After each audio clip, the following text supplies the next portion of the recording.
કાકા ફરી ફોન પર લાગે છે. હા હા હા કેમ હા હા બસ જઈશું પાક્કું જઈશું. તું મોજ કર ને યાર. હા ચાલ.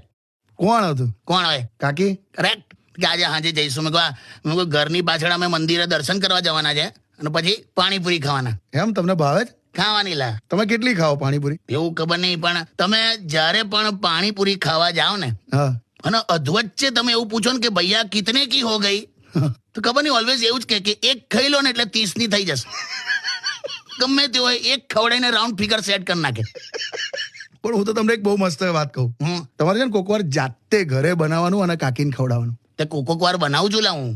એમ? ક્યાં વાત. એટલે મારે કેવું છે મારી અલગ પરિસ્થિતિ છે હસબન્ડ તરીકે. પરિસ્થિતિ એટલે? આમાં કેવું છે જ્યારે હસબન્ડ ઘરનું બધું જ કરતો હોય ને જમવાનું બમવાનું બધું જ ત્યારે બે જ વાત હોય. શું? ક્યાંક તો એની પત્ની એનાથી વધારે સુંદર હોય, ક્યાંક તો એની પત્ની એનાથી વધારે ખૂંખાર હોય.